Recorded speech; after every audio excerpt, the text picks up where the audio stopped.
Good evening and welcome to Barbers Arms, episode 31. Welcome to all our fans and followers all around the UK and the globe.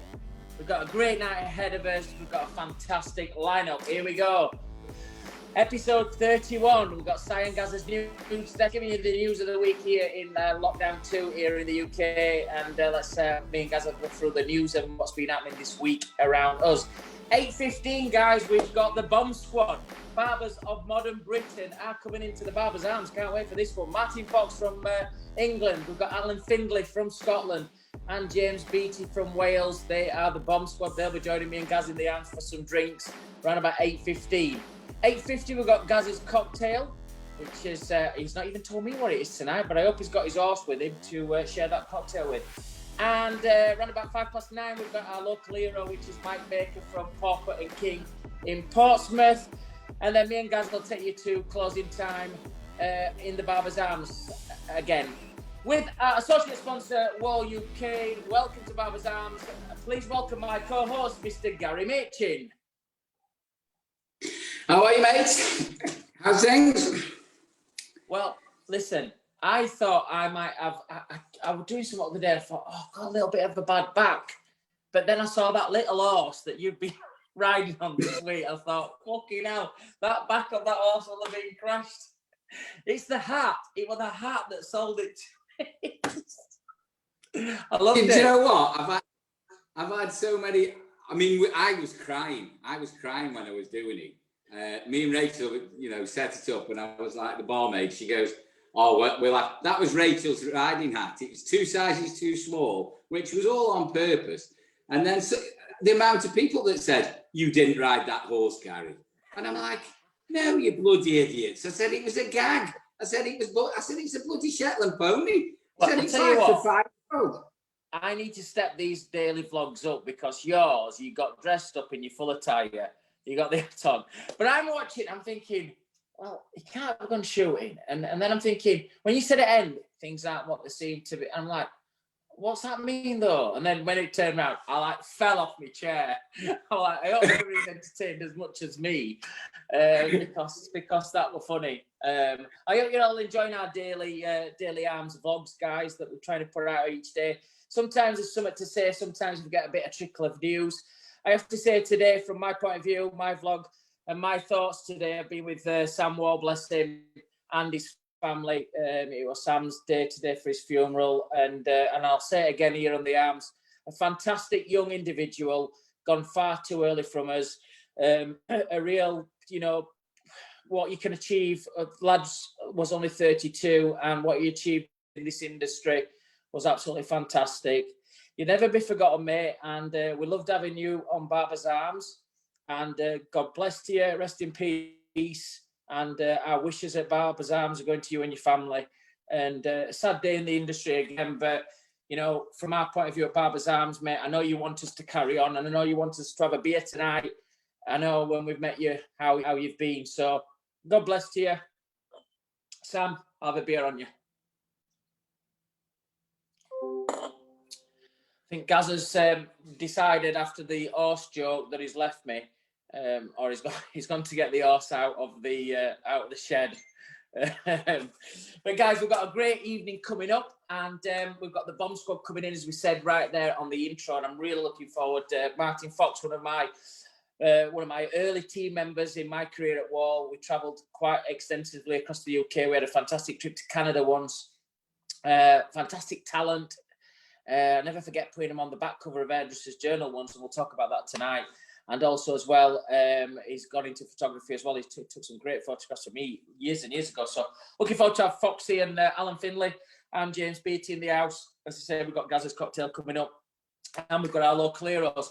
Guys, we've got some great news while I'm waiting for Gaz to come back. This week are coming on Thursday, the 26th of November. We have our Wahl British Barber of the Year, and we have the Wahl British Barbershop of the Year. Now, as I'm speaking, you'll see at the top of your screens, you'll be able to see where you can link on to watch that. And on the bottom of the screen, it'll tell you that it's on Thursday the 26th at 4 p.m. and it's going to be a massive, amazing event. The finalists this year, just to remind you all, for the Wahl Barbershop of the Year, we have Ruffians making their 3rd appearance. They've won it twice. Can they do the hat-trick? We've got Avanzanto from Mayfair. We have Cottage Yard out of London. We have Andy's Barbershop from Bicester. We have Barbarian Grey from Cheltenham, and we have R.W. Wolf from Knightsbridge in London. The Barber of the Year, the big one, the Champions League one to win. We have Sean Buckingham, Kyle Rowland, Dale Ince, Luca Chitti, Killian Madison, and making his 2nd appearance in the final, Gray Kesman. All will be revealed on Thursday, 26th, next week at 4 p.m. Really looking forward to that. So don't forget, get your diaries ready, get you tuned in. And I know the week after, that's the British Hairdressing Awards. So there's a little bit of light here before we get back on the 3rd. There's some nice events to watch and to look forward to. And if you know any of the winners, either the barbershops, the finalists, and the Barber of the Year finalists, I'm sure you can tune in and give them all the support that you can. You'll see it all on the Wahl Insta, Wahl Pro Insta, all the information, and do it. I think we've got Gary back. Have we got Gary back? I can hear Rachel in the background. He's got some really good bar stuff, Gary. It's really looked after. Are we back? Can you hear me? We can hear you. I think can you hear me? We can see you, we can hear you, but we can't. You're not moving. Is that the wrong way around? Yeah. You got me back. Well, we can hear you, but we can only see you on a freeze frame. It's like that. Well, we're just having a few technical problems with our Wi-Fi at the moment. We're on 4G, but we're on 4G. We're on 5G. Yeah. All right, then. Well, we can carry on talking anyway, can't we? Just while we're just trying to get this, sorted. So yeah, we've got a date line for next week.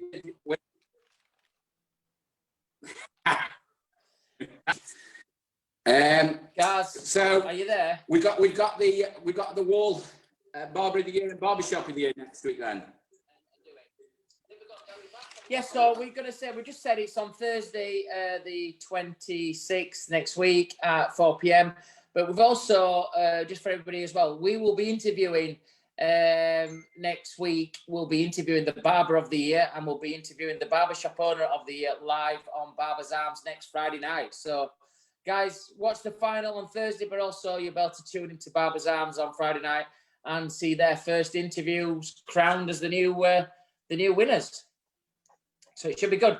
What's been happening this week, guys? What's new? What can we tell people?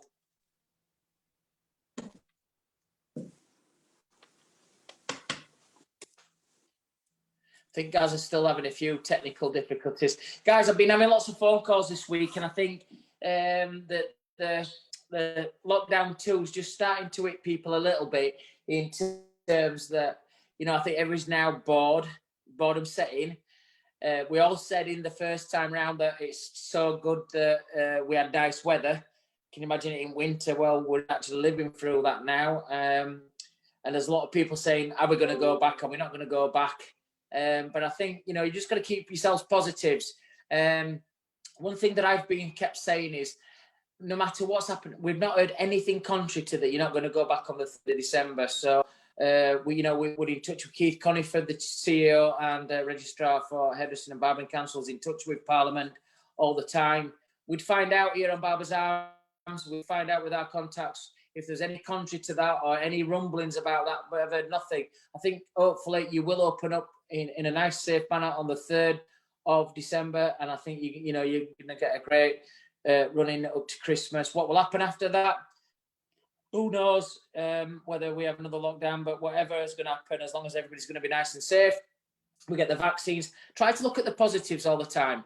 I think from a vaccination point of view, the view is that it's looking very, very positive, and hopefully, we can all anchor onto that and make sure that's nice and positive. But up to that, this next week or so, this next couple of weeks, I've kept saying to everybody, super prepare yourselves now. You were smashing it out 3 days before, 3 days before you locked down. Everybody were knackered for that first week. Second week, you've done whatever you've had to do. And then now we're getting a bit bored and a bit restless. And are we going to open back up? Are we not going to open back up? And I keep saying, use this time to prepare your business. Use this time to set your targets. Use this time to see what you did this time last year. You know, use this time to probably get Christmas out of the way. Do all your Christmas shopping. Get it all wrapped up and ready to go, so you can just really smash yourselves into work and do what you're really good at. And I think that's the way that you've got to really focus yourselves and move forward. If anybody's interested as well, any comments that you've got, any news that you have to send into the news desk here at Barbers Arms. Don't forget, you can get us on our Instagram, which is Simon Shaw Wahl. Gaz is the British barber, and you can do us at Barbers Arms, which is Barbers_arms. They're all our Instagram accounts. Also, as well, on our website to have a look at all future events. You can look at all our podcasts, and the past 31 episodes are all available there. All the cut-out bits as well, the best bits are on there, and all the daily art vlogs are on our website, which is thebarberco.uk. And if you want to email us with anything, want to be a local hero, or wanting to be a guest on our show as well, don't forget, you can email us at barbersarms at thebritishbarber.com. Thanks again to our associate sponsor, Wahl, who have been there for us right from probably week 10 on Barbers Arms, getting behind us. And obviously I work for Wahl. It's a fantastic company to be in. And, you know, from my point of view, I love working with my own brand as well on Barbers Arms, which is fantastic. So everything's been really good on that point of view, guys. It's a little bit weird this week not speaking to Gaz. I'm bouncing back off Gaz, but very shortly, I think in the next couple of minutes, as Gaz gets into the bar, it's like somebody's gone out to make a few phone calls and he's back in there. We're back in, Gaz. I'm here now. I don't know what's happening. Did you manage to carry it on your own there for just 2 minutes? What do you think? Honestly. Sorry about that, guys. I wake up in the middle at night and fucking realise how good I am. Hey, listen, Gary, have you got one of them? I have, sir. The lovely present from our producer, Barbers Arms glasses with his names on. How cool is that? What are you drinking, by the way, tonight? Liquid Valium. Desperado. I'm on the old Newcastle brand. I'm sure Martin Fox will be homesick when he sees this in a minute. Cheers, anyway. Good health, everybody. Cheers. You don't drink anyway. Yeah, Gaz, you've stressed me out now with that. Can we have a little shot before we start? Of course we can, yeah. I got my favourite. Stupid question. Oh, by the way, a lot of people's been saying tough nut, a little bit of tough nut. I've been really looking forward to a drink tonight, to be fair. You know, you get taste for it. Cheers, my old mucker. Cheers. To the B.O.M.B Squad. Yeah. I have to say to everybody, you've seen it on the vlog. You saw me last Saturday. Machin, when I finish show tonight, it'll be a quick production meeting afterwards, and then I'm away. I stayed with you on the phone till 12 o'clock. I had homemade pizzas. I was drinking, I must have had about 8 pints of Desperado. I was in attacking. I know. It's the first time the barmaid has been in a mess like that. She had a bad head all Saturday, and she never really. She could usually go drink with me, and she was ill Saturday. I was laughing. It was just. It was good, but I really enjoyed you and Kenley. I really enjoyed the after party, if you like, last week. It was really good. I enjoyed your company, and I think we just needed a little blowout, didn't we? Did you manage to do call on Saturday? Oh yes. I mastered it all day, mate. I swear down, it's the first day I've been able to do that. But it didn't matter what were happening. There could have been a bomb outside. There could have been a fire outside. I was gonna do fucking nothing all day. Every time I got up, I had a can of Lucasade or a packet of Chris or a bar of chocolate. I ate crap all day. I was in a mess.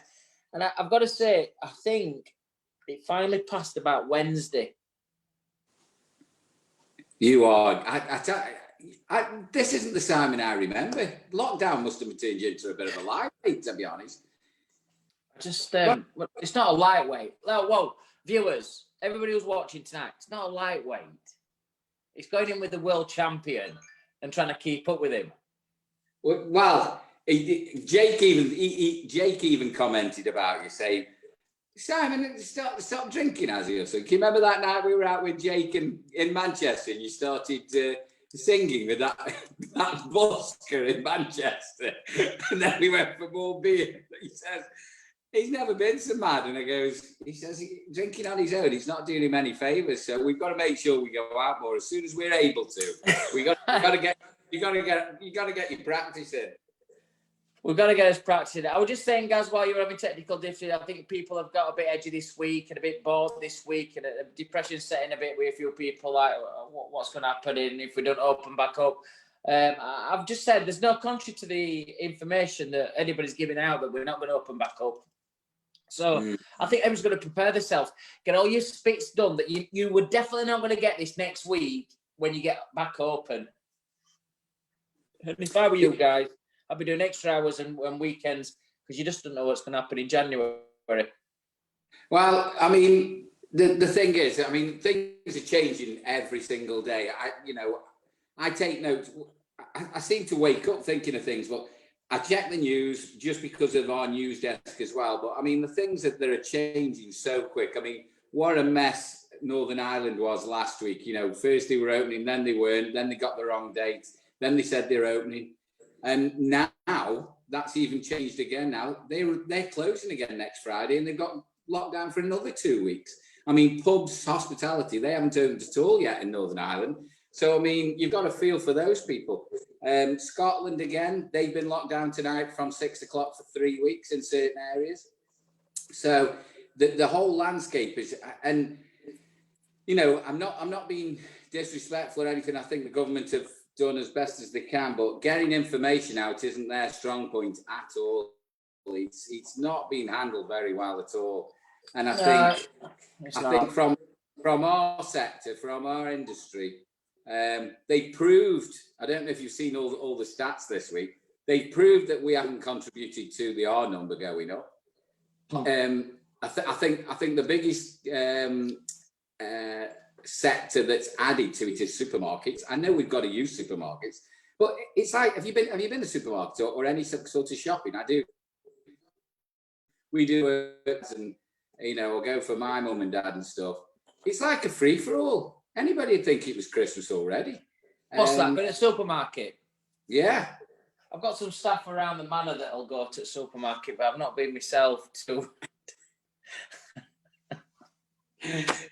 So I just despair, really. We've done everything asked of us, and they're still locking us down. And we've got it really bad around us now at the moment. Stoke-on-Trent and Staffordshire generally, we're in the top 10, I think. Wow. And our council's actually said today that if we come out on the 2nd or 3rd, we're opening up on the 3rd, we will be in the top tier, and there will be heavy restrictions. So what that means, we have no idea. So I just hope they let us open. That's all. Yeah, I think a nightmare. I think, like you said, none of us know. It is tough, and still, one thing that's been forgotten, I think we mentioned it last week and stuff, is how hard again the NHS are working. You speak to people and think, "Oh, this hospital's packed out. This hospital's packed out." Our NHS staff are still our soldiers at this particular time, and let's not forget them. We stopped clapping them on a Thursday night. But every time I hear it, I always think of my friends who work in NHS, they're working the socks off their heroes, and it's still there. Let's just keep positive. Hopefully the UK can open up on the 3rd. You can get 4 or 5 weeks, 3 weeks in before Christmas, fill your boots, get ready for what's going to happen in January. Vaccines come in, and let's hope by April, May next year, things are on a real even keel where we can move forward. So I'll drink to that, Mr. Machin, with our Barbers' Arms goblets. Mine's even got my name on. Yours. Yeah, Mr. Does yours say superstar? No, it says host, Barbers' Arms, host Mr. Simon Shaw.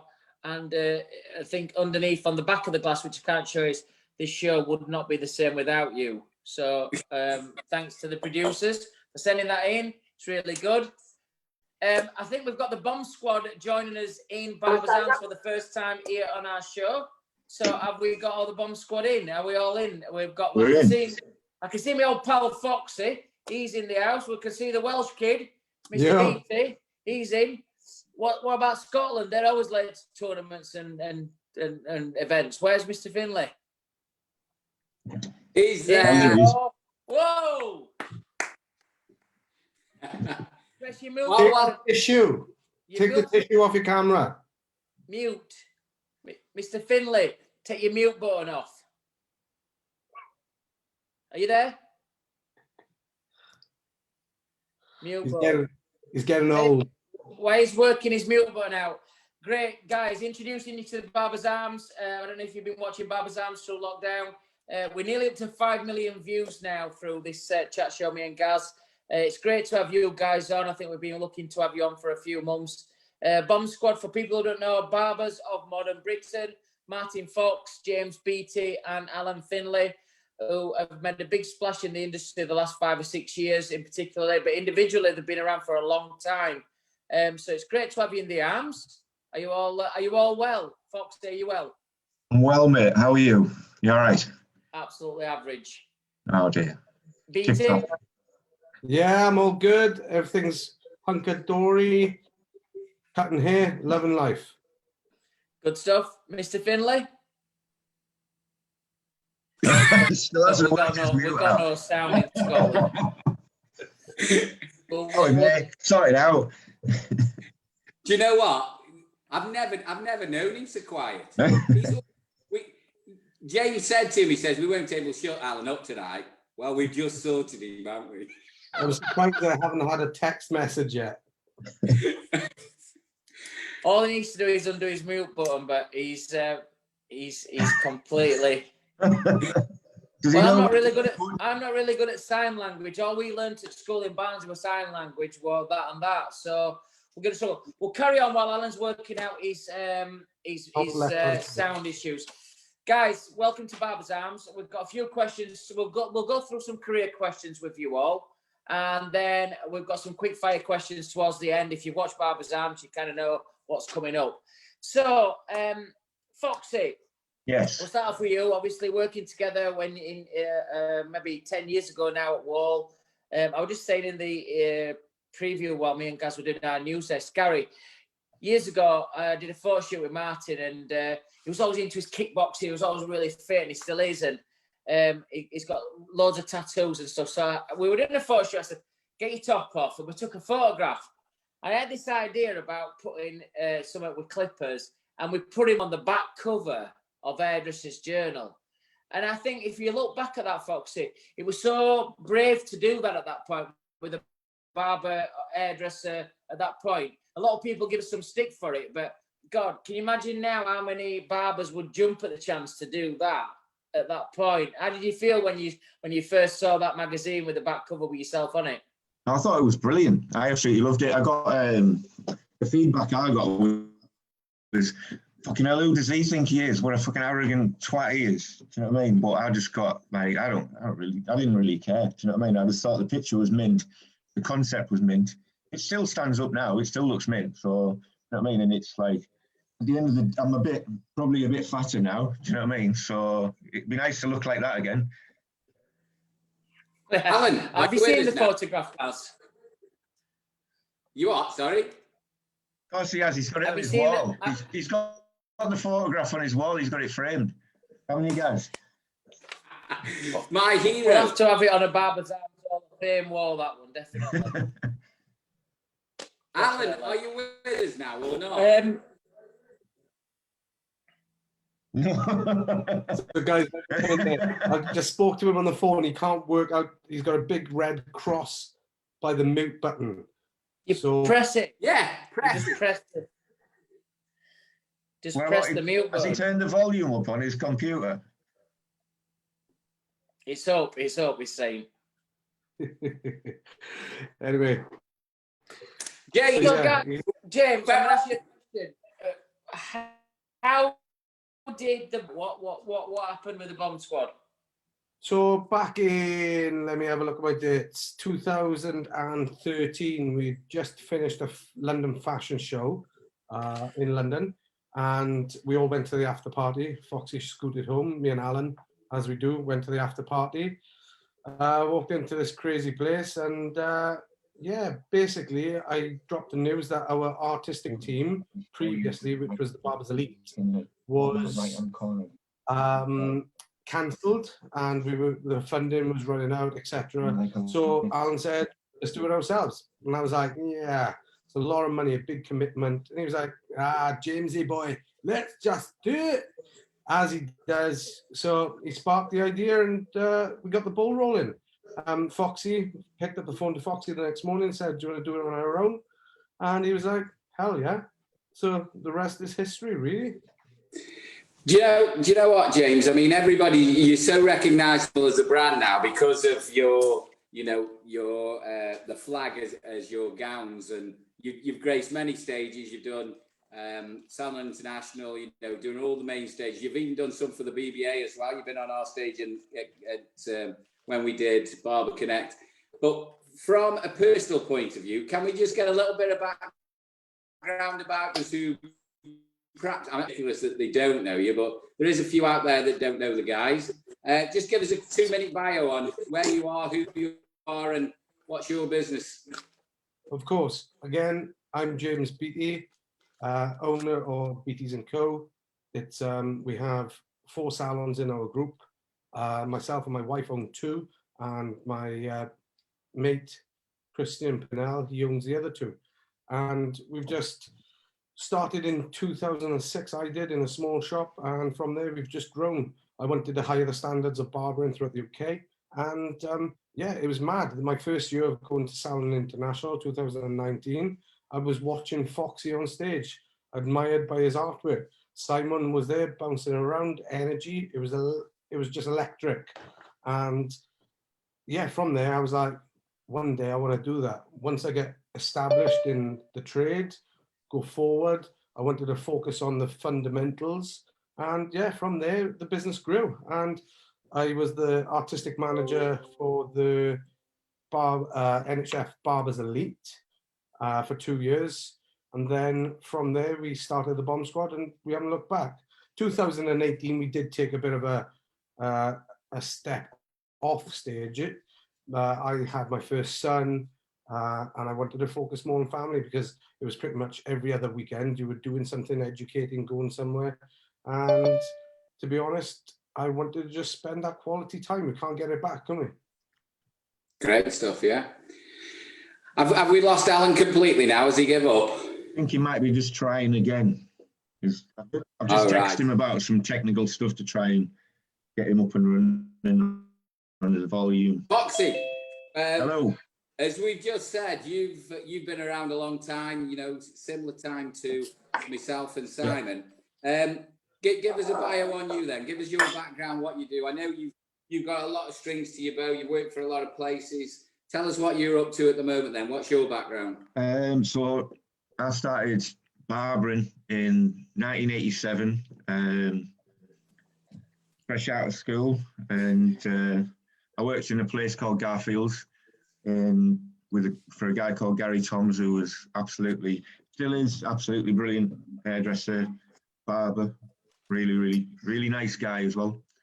I went self-employed at 19, opened my own salon at 21, and I've been working for myself basically since then. And then I think I was chair renting in a place, and I sent Simon some photographs, which apparently sat on his desk for about 3 months. And there were photographs of clipper design work and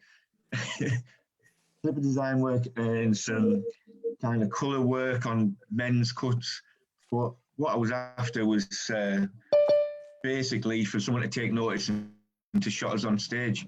And fortunately, he opened the envelope eventually and gave us a shout, and I went down and saw him. I think I went to see him at Liverpool first, and just to go and have a chat. And I'm trying to think, there was a couple of weeks later after that, I started doing work for Wahl, worked for Simon on stage, but I was pretty hopeless at the beginning, if I remember. Absolutely terrible at it. Didn't know what to say. It was a bit of a silent movie. Is that what you used to say, Simon? Well, I think at the beginning, like any presenter, there's only a few people that you know, I think everybody grows into it, but you certainly grew into it, Martin, as the longer you work with us, and I hope that you look back at them times and you know, you look at it and it grounds you to the presenter that you are today. I loved it. I thought it was brilliant. And I mean, for years, we went all over Europe and up and down the country every weekend. And, you know, you kind of, I'd go to the salon on a Tuesday, and it's a bit surreal when you sat and you talk to your regular clients, and you want to, it almost feels like you're just going on about yourself a bit too much. You know what I mean? Where you'd be like, oh, well, I was in Holland at the weekend, or I was down in Liverpool, or I was up in Scotland, or whatever. You know what I mean? And it seems a bit odd, really, when you go back in. But it was like having two lives. You know what I mean? But it was brilliant. Thoroughly enjoyed it, and doing the stage work was always, obviously, Salon International every year was fantastic. You know, and the shenanigans that we got up to and stuff as well, which was always great fun. You know, going for the food and stuff. See, I didn't drop you in it there, Simon. But, you know. So always good. This bar has ears. This bar has ears. Getting the trainers, even for Salon International every year, used to have a tradition of have a new pair of sneakers for the stage. It was what the t-shirt was going to be. We're going to rip it up, or we're going to wear it over the top, or we're going to have jackets. You know what I mean? It was exciting, and it was great fun. Absolutely loved it. Had a blast. So yeah. Have we got Alan? Has Alan joined us? Alan, are you there with us? Has he got sound but no picture now? Well, Alan, we have to say the only guest we've had on from Scotland so far were David Walker, and he managed to get on. So there's your challenge tonight. You're up against the David. James, looking at Martin's just talked about there, and you know, fond memories there of photo shoots and working abroad with Martin. I think I took on his probably first trip to kind of. Alan! Oh, hey! Get in there! Eventually. The applause Modern are going around the technology. globe at the minute. All the people are watching us around the globe. The applause are going up. Hey, well, there you go. Silent movie for a. Saving the best for period. last. How are you guys?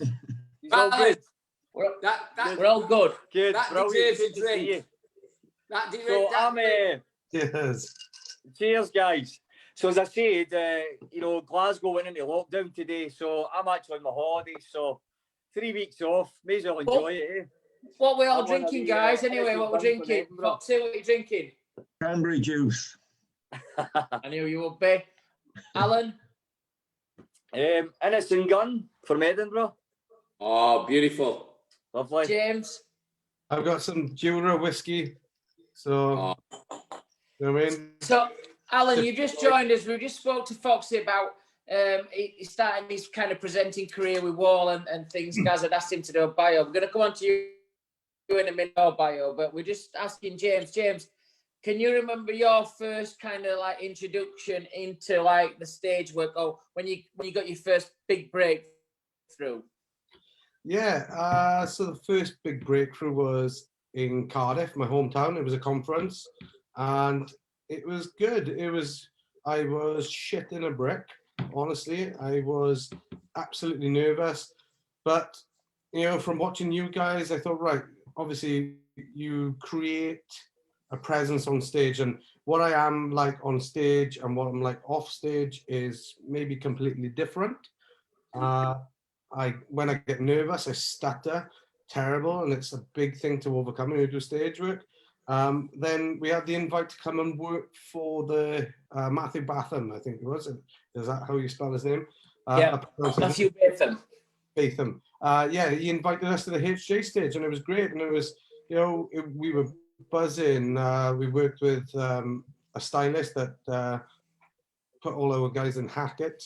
I remember back, and I look back at the fashion now, and then, you know, I went down to the local, you know, shop that sold all the Top Gear, and he made me look like Harry Hill. I remember Foxy still ripping into me saying my collars were like massive and hey, it is what it is. We all learned, don't we? Do you know what I mean? So yeah, it was just, we had a big break when we had a phone call saying, hey guys, Barbers on Britain, I hear you formed that. Would you like to come and work on stage with us? And we were like, hell yeah. We had done, did we do something prior with the Barbers Elite Boys? You remember? We did. Remember we done the Hilton Hotel in Cardiff. Yeah, that was the conference. Yeah. Yeah. When you and my wife were like 4 o'clock in the morning, and we had a conference, we were going to be on stage the next day. Did we not steal plant pots or something? Plant pots. You try to get into taxis and cars and stuff like that. Yeah, my wife doesn't need much encouragement. She's worse than me. So, do you know what I mean? Do you not remember when we were on stage in Cardiff and then we had a power cut or something and we had to cut it short, and I was doing an afro flat top, and I had to do it in about 20 minutes or something. It was an absolute nightmare. I mean, the guy had the thickest hair you've ever seen in your life. Oh, it was brutal. I can't remember that, no, but and I remember when the when they introduced us and they were asking your name and what do you do. I thought I actually forgot my name, and it felt like about 10 seconds had passed before I made an answer. They were the days, eh? They were the days. Yeah. Gaz, are you going to go through Al's bio? Yeah, Alan. So I know we spoke before, I know we've met, but for all our viewers out there, can you just give us a 2-minute bio of where you're from, where you've been, what you've done, where you are now?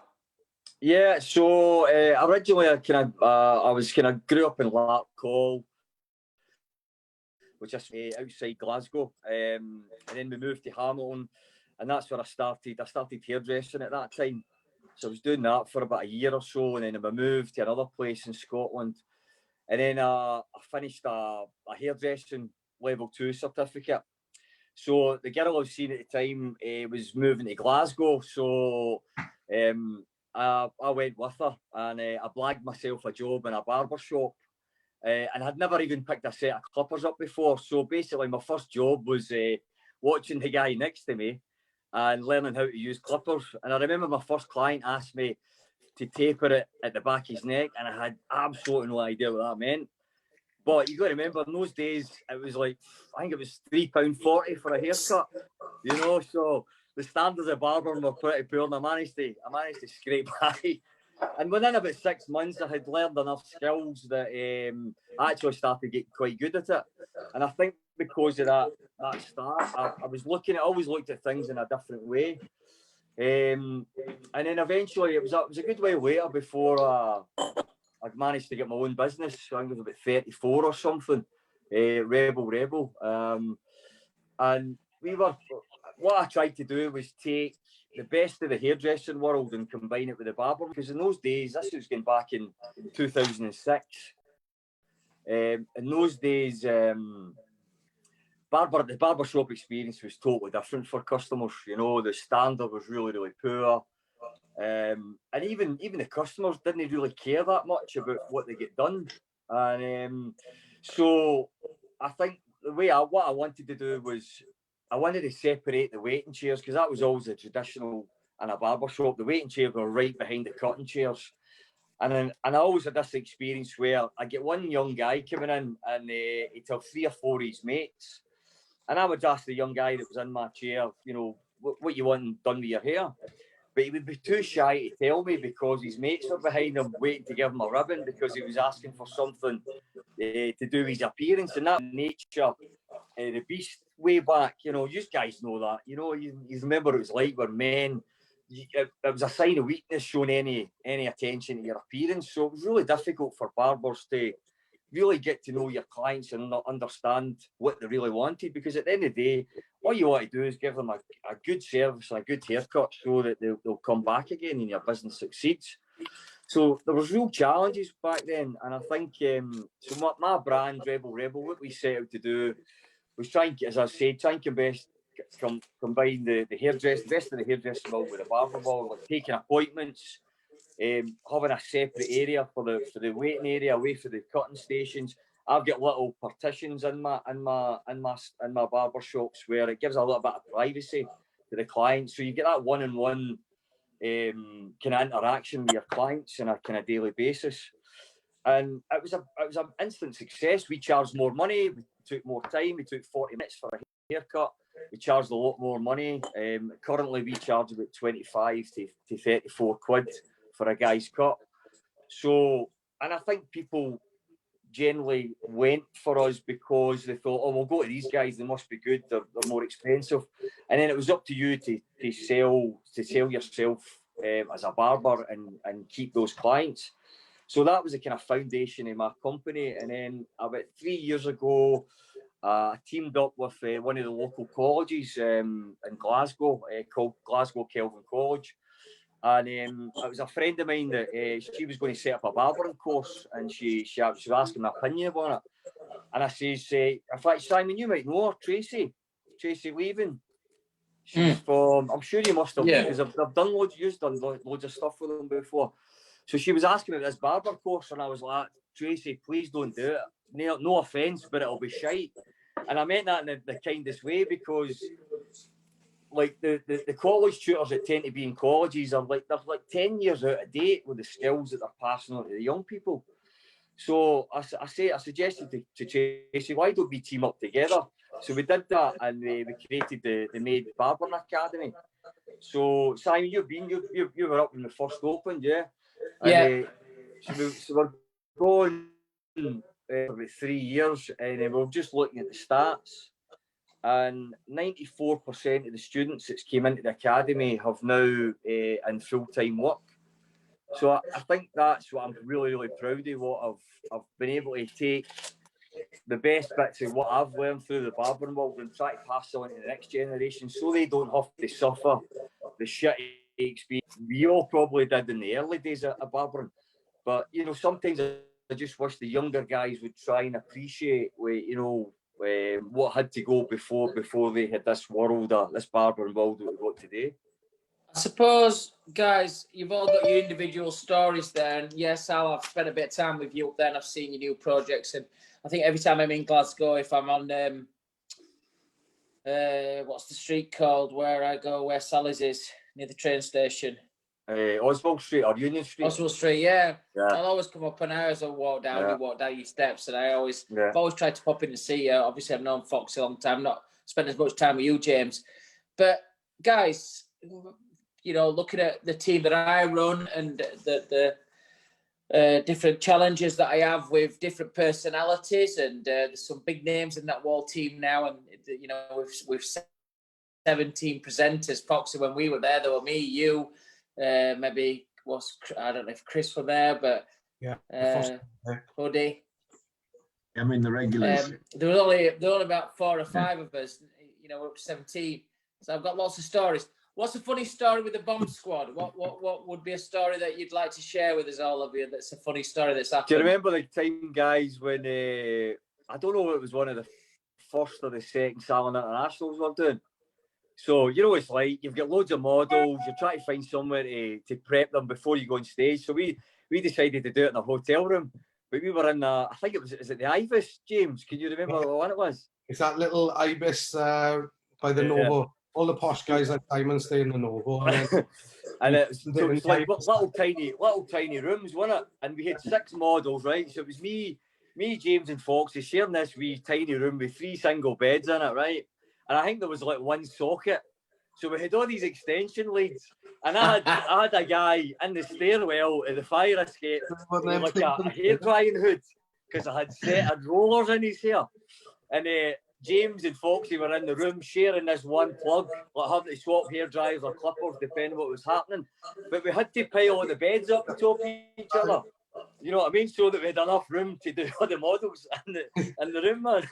If anybody could have seen, like, you know, thinking how glamorous it is to do models and all that sort of stuff backstage, if they'd have seen a picture of, you know, what we were up to, they pissed themselves laughing. Literally, the 3 single beds, we didn't know if they were going to topple over, because honestly, we had stacked them all up. And like I said, me and Foxy back to back, trying to squirm around, and there's Alan. We were like, where the hell's Alan? Looked on the stairwell, and this guy's got this big, massive, like, puffer thing on his head, and it's like, what the hell is going on here? And, you know, and it was like, I was learning off Alan. I've never seen one of them diffusers before. Is it a diffuser? It's like, It was like a diffuser and like a hair drying hood. yeah. And it was just mental. Like, I've got a story where, like, we went to Ireland.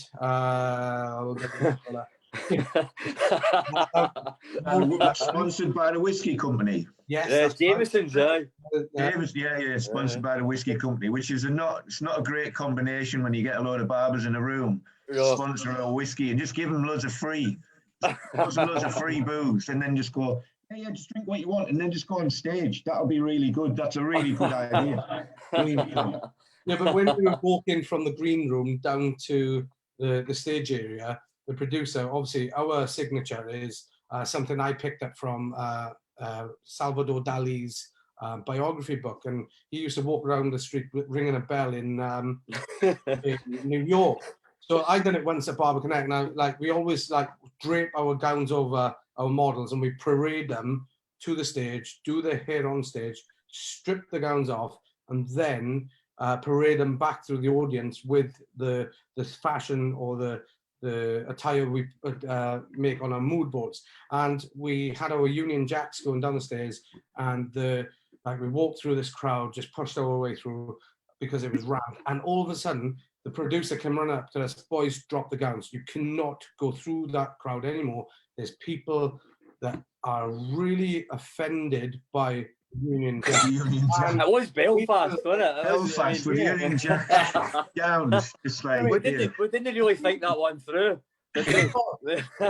Well, my mother-in-law, she did say, you know, yeah, is that a wise idea? We'll be all right. It's barbering. Do you know what I mean? How naive we were. Do you know the thing though? I thought because we were in Belfast, I'm thinking, you know, Union Jack, surely that's going to go down well.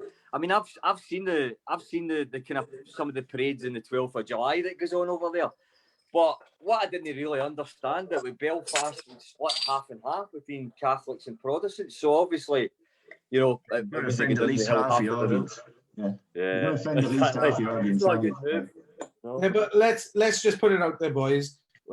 We are the least political and religious group of guys ever. At the end of the day, we just like to have fun, work hard, and hopefully inspire the littlest of people or whatever. So religion, politics, don't ask us about that. Well, I was always a bit worried with the bell. You're going through a big crowd with the bell. It is a touch, could be taken like unclean. You know what I mean? Right in the waves. So it could have gone either way. Yeah, maybe we should get some rosary beads and some of that incense and the bell and all that. Well, you look like a vicar tonight, anyway. Oh, vicar, may confess to you, huh? Or Guys, big high hats or something. Guys, we've got lots of questions that people are coming in with, but also as well, we've got some questions that we'd like to get through. So I think because of time as well, I'm just going to do a little fact finding about each personality, but we're going to do the B.O.M B Squad group. Actually, we're going to do a group one eventually when we get towards the end of the interview. But Martin, just a quick question. At the moment, next week is the Wahl British Barber of the Year on the 26th, which is Thursday at 4 p.m. We have our Barber of the Year and the Barbershop of the Year. Everybody who gets through to that, or everybody who enters it, they're kind of like, it's the one to win. Everybody wants to win that one. It's a biggie. This year, obviously, we haven't got the big stage to do it. But what's your views at the minute doing photography as well? Mm-hmm. Having lots of photographs published, and Alan as well, and James. But Foxy, what's your views on all the competitions that's around at the minute? What's your kind of view of it? I mean, I think the main one, it depends, because you've got barbering competitions and hairdressing competitions, or men's hairdressing competitions. You know what I mean? I still think there's a big divide, you know what I mean, between the type of work you're going to see in a barber that a barber wants to see, and there's still the difference between what you'd class as your kind of men's hairdresser that's working in a salon that does both men's and women's hair. Do you know what I mean? You've got your kind of hairdresser's journal style stuff, or you've got your modern barber, if you like. You know what I mean? Obviously, yeah. The two worlds are quite different. So I think, I mean, photographically, it's, I don't know, there's a lot of stuff where people are doing, you know, doing the stuff themselves as well. That's a big thing at the moment. You know, I mean, you've got your superstar Kevin Lutchman and Ruger and, you know, the likes of that, which, you know, basically their own photography work, they're not going to a professional, do you know what I mean, is absolutely top class. Do you know what I mean? They're coming out with some real top-notch work, brilliant photography as well, and they're doing it all themselves. So that kind of work doesn't seem, obviously Kevin's been British Men's Hairdresser of the Year and the rest of it, but you know, it's a weird one because you've got all of this brilliant work that's just kind of like floating about that doesn't seem to be in the competitions. Do you know what I mean? Yeah. And then if you walk along at Sounds National and look at the work that's in the British Men's Hairdresser of the Year, you don't see a lot of your kind of traditional barbers or the people in the barbering world, which is still quite a different world from the men's hairdressing world. Do you know what I mean? Yeah, for sure. James, changing the subject a little bit, what would your ultimate goal be in your career? What was the biggest thing you'd want to achieve in your career? Wahl artistic director, I think. Well, I think that's up for grabs because I'm fucking global, not local. So there is a local. I don't think the Welsh title. The Welsh title. Yeah, that's not. So yeah. Simon's not a Welsh Wahl creative director. Well, I'm gonna have to create one for him now. Yeah. I'm gonna have to create a Welsh artistic director for Wales. So if you don't ask, you don't get. That's it. That's it. So no, look. When I was young, 21, starting the salon, I went to 3 academies, 3 salons, an academy, and an art team. By the age of 30, I think I give myself a goal. Okay. By that time, we had established 2 salons, an academy, James Beattie's Art of Barbering, and an art team. And I was really hard on myself that we didn't have the 3rd salon. But, you know, my partner, he's just said, look, hey, you've achieved a lot. I wanted to be British Hairdressing, you know, the BHA. But when I found out the financial side of it, and like Foxy said, there's a lot of guys in the men's hairdressing world. So you're talking about your Desmond Murray's, your Jamie Stevens. I always looked up to. Errol Douglas was my idol, you know. And you know, I thought even to get on stage with you, Simon, it was such a big financial commitment. And I just thought, you know, look, my barbershops are my bread and butter. We do very well. We charge city prices in a small valleys town. People said, where are you from? Bryn Mawr? What? Where? Do you mean? Isn't it like one of the roughest areas in Wales? It's like, yeah, but I've put it on the map. And I've inspired, you know, we've taken on 25 people over the last 15 years. We've developed them. I've trained 25 people, developed them, you know, throughout the shops now. We've got about 17 staff, split between them all, obviously.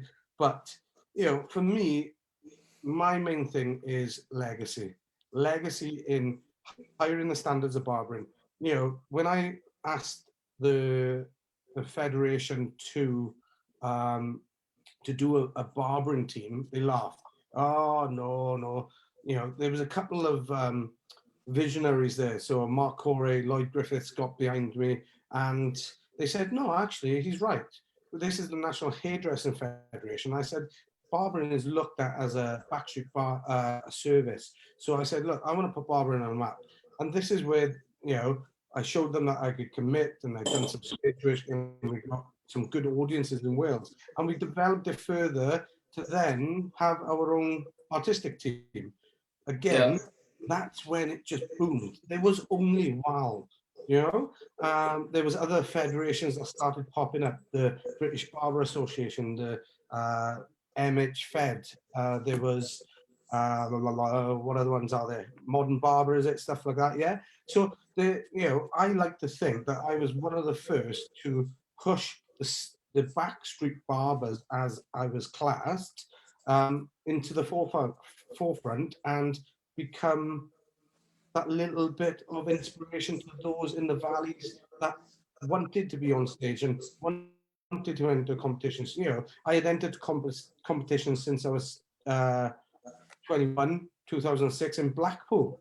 Do you know what I mean? Ken Lutchman and I first met each other. We went up against each other and we competed against each other and we had a good time. And we met from there.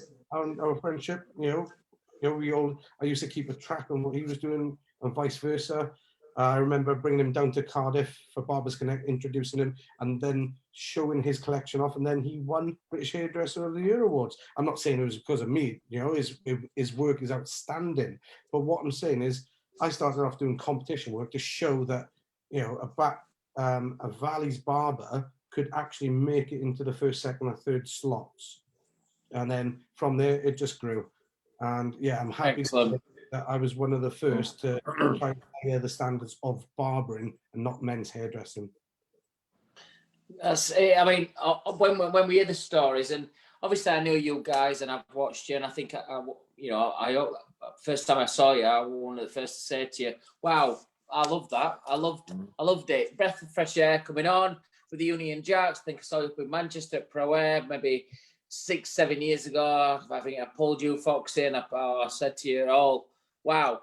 I remember you had a conversation with me, James, once in Amsterdam, saying, "I don't know ever where to say to you, you're fucking scary." And I hope that I changed your views that night when we had a beer in Amsterdam together. I know that's good. We've got some like kind of fun questions we want to build up, and I'm going to get back to Gaz in a minute. But we were a bit delayed with technical issues tonight. But Alan, I've got one question I wanted to ask you, kind of a serious question. Is Alan, what's been the defining moment in your career? What's been the real thing that you can say, wow, that fucking changed a lot of stuff for me. That's made me where I am. What's the defining moment in your career? I'll tell you exactly what it was. And it's related to what James was talking about, the Barbers Elite. So, you know, at this point, I'd set my business up. I think this was, what was that, James, 2011? Yes, 2011. 2011, wasn't it? So I think at that point, I'd already set up my company, Rebel. We were doing really well. And then I remember my business partner at the time, Colin, he handed me he sent me an email that he came across, and it was actually James. It was a Barbers Elite application form to go and come down to London. What was it, Mayfair, wasn't it? And to come and compete against, I think it was 30 or 40 of us to get into this team, the Barbers Elite. So I think that was a defining moment, because it was the first time that I get really any sense of having a stage to go and just test myself of what am I knew I wanted to do something creative, but I didn't know what it was. So I made a nice connection with the what do you call them, the what's that company that does the German Italian uniforms of the Italian army. What's it called again? The British company, the leather jackets and motorbikes and all that. Anyway, what are they called? Is it Belstaff? Belstaff, that's it. I could have slipped my mind there. So I'd done a deal with them, and we got a nice outfit, and I went to London, and there was James Beattie, and I met Foxy the first time there as well, and we all got interviewed. It was like the X Factor, and I remember we to go in, do a presentation, their model, and then talk for 2 minutes, and I think I must have spoke for about 5 or 6. They had to tell me to shut up, and I remember looking at James's face, and he looked absolutely terrified. I think he was more scared than what I was, and then that was, I think the three of us had to go off pretty early on, and as I think James was saying earlier, when that came to an end, we decided to do it ourselves. We never really looked back, and I think the one thing about that is it was because we were doing it ourselves. You know, we were self-funding it and we were arranging everything. It felt something really special. Do you know what I mean? It wasn't as if somebody's putting something on a plate for you. We really had to work hard and spend a lot of money, our own money, getting to go to all these different places. You know, so this is the point. this is one of the points I want to make to our viewers this week. First of all, thank you to the 120,000 viewers from last week's show. Thank you, guys. You're watching the B.O.M B Squad here in the Barber's Arms, and one of the messages I want to say to everybody is these guys have not done it from a brand backing them. I love the story, and this is why I kind of wanted you on the show, but kind of why I've always complimented you all. Foxy's relationship with me is different because he worked for me. He knows I rate him 1,000,000%. And we've spoke about lots of stuff in professionally, in life, problems, down times and up times. So me and Martin's friendship and relationship will always be very deep. You two guys are, I don't know you as well, but I have to say, guys, I love to take my hat off to people who got out and then do it. And I think the B.O.M B Squad, for me, have been one of those groups and teams that have done it on their own. I think James said it, but also Alan said it as well, is that Martin's been on a different side where he's been with a big brand. And, you know, Martin, you get everything paid for, everything, travel and everything. Mm. When you're working on your own like these guys have done it, they've had the balls to go do it. Mm. We wouldn't have known James Beattie as much as if you didn't win that B.O.M B Squad. So you've had the balls to go do it. So for all our listeners out there and all the young barbers and lots of barbers who are working in their own shops who follow us every week, this is a big test for you all to watch these guys and follow these guys, because I think you've done a great job pulling all that together. I really do. I think you've done a great job. And you've stood the test of time. You've been up, you know, first time you came out, you were like a fucking opening of an envelope. You were everywhere. And then we didn't see you for a bit. And then you're back in again. And do you know what?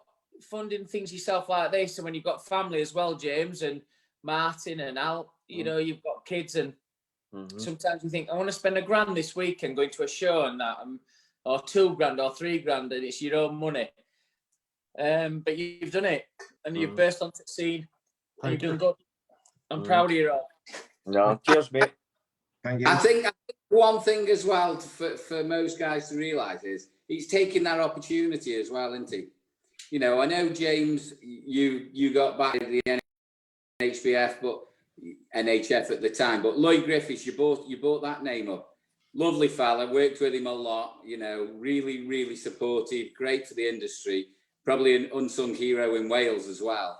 But I know I met you at, we sponsored Salon Cymru a few years ago, and I saw you there, you know, with the barbering situation with RB Training did. But I think it's taking that opportunity as well when you're giving it as well, you know, not being scared, or, you know, like when you guys come together, it's just grasping it with it.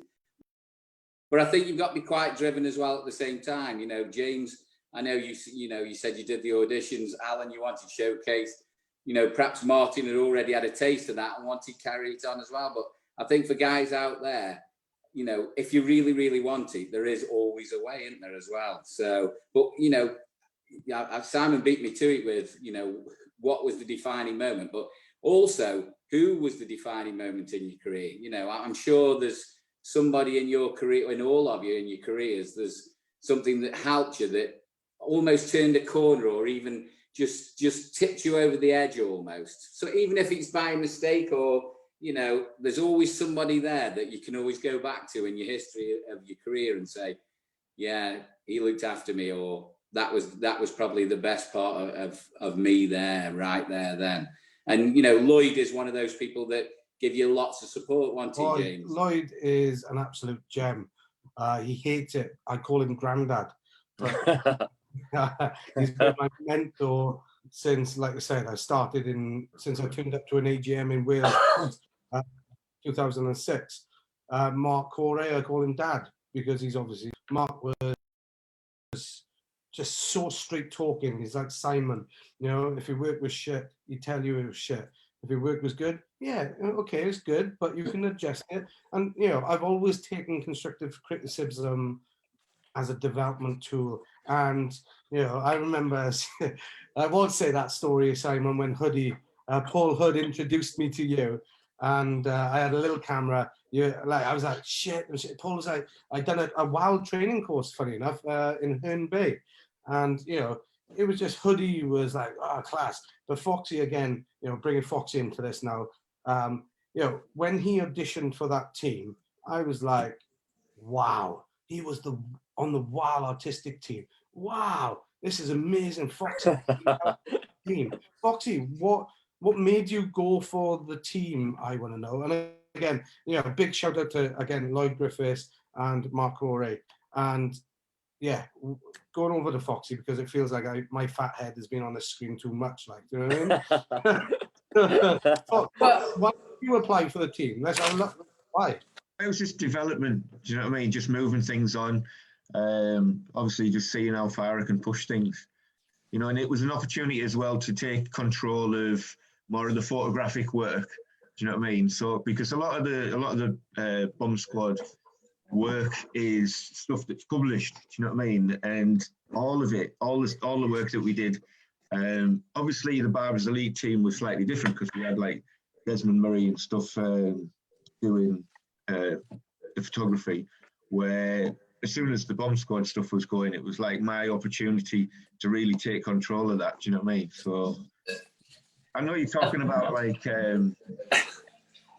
telling you how it is. And Sam, one thing I always remember when I've worked with Simon is you always get the meeting after the stage show, and you always get what we call the shit sandwich. Do you know what I mean? So he'll say, well, this bit was all right. You know what I mean? But that bit was fucking dreadful. You know what I mean? But he'd always end it off with, well, you know, we can do better, and we've got a good show coming up, and we've got some great models. So, you know, try and give you the kind of feel good, so you go back on stage with, you know, like a kind of fresh head. It's moved on a bit now, Foxy. It's proper motivational stuff now. There's none of that shit sandwich. Shit sandwich anymore. Has that gone out the window? Well, yeah, they kind of get it, but they kind of get it in their hotel room on their own when we got back there. But I'll never forget James's conversation. I think we went outside in a bar in Amsterdam, and he said that. He went, so, I don't know what to say to you sometimes. Scary boy from South Africa. Guys, we're coming towards the end of his interview. It's been great to have the B.O.M B Squad on. You're an inspiration to the guys who's not with brands to say, you know what, I'm not waiting for anybody. I could do it, but you know what, I want to do this on my own.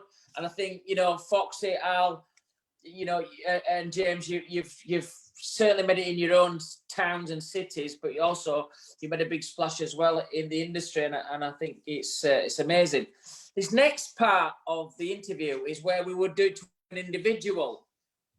So it's kind of like the favorite drinks, the favorite. We're trying to build a profile, but we're going to do the B.O.M B Squad.